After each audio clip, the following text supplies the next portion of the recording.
went through our original design process, working with the school district, and eventually prepared a set of construction documents that went out for bid.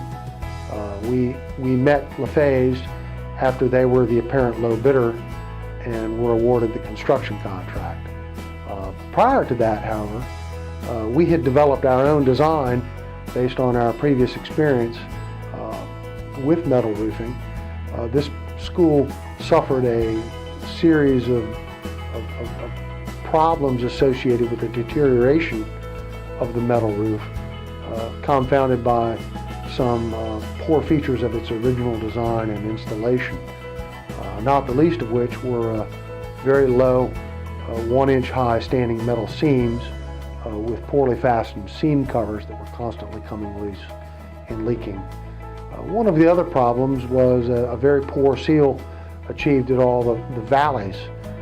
This particular roof is a 412 pitch and includes a number of intersections at various wings where we have valleys and concentrations of rainwater in heavy rainfall events.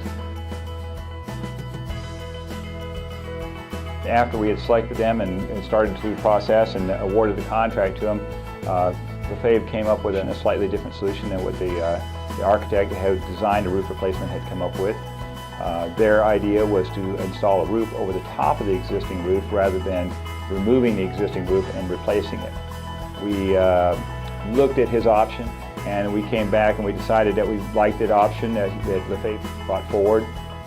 We liked several of the different ideas about it, and we thought it would go faster for the installation. We thought that it was a big benefit to not having to take off the old roof and then opening up the building to the potential weather problems.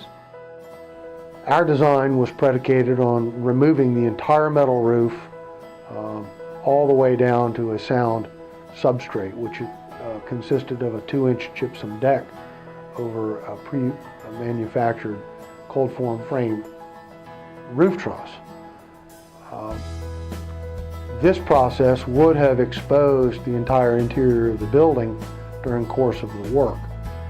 One of the advantages that LaFave brought to the table was shortly after winning the project, LaFave's contacted us and they contacted the school administration about a different approach to the project.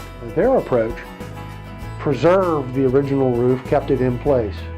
It saved us a lot of time by not having to demolish it. It also allowed that roof to serve as a temporary weather protection for the entire school throughout the project and removed all concern about water leakage into the building during the work. One of the other advantages of LaFave's approach was that they offered a very low-profile purlin system with a waterproof metal roof system, standing seam system, on top of bad insulation. This way we were able to achieve all our original insulation objectives, but working on top of the original roof and getting essentially a better roof product. Joe LaFave in particular and his engineer Chuck Hatcher were extremely cooperative and supportive, working with us and us working with them through the shop drawing phase. We worked through a lot of interesting nuances and details, aspects of the construction in order to assure that no matter what, wherever we might have a screw hole penetration, water would not leak into the building ever. So many of our roofing projects are undermanned, understaffed, and we get varying degrees of skill. This was not the case with LaFave's. They brought an extremely professional, experienced group of installers to the site. There was project leadership at the site, always accountability, persons we could go to during our visits to be assured that production was continuing and being monitored in terms of quality and delivering a good product. As we got closer to the end of the project and a lot of detailed special metal work was being installed, LaFave's brought in additional resources to make this effort go smoothly and to assure that we were getting the very highest quality workmanship.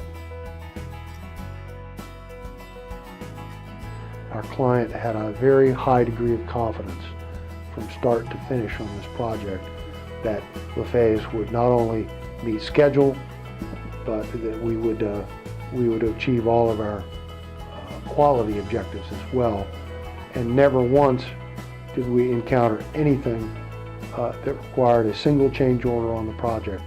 The only changes were changes really initiated by the owner at one point in the project, and that was the only change order we really dealt with the whole time.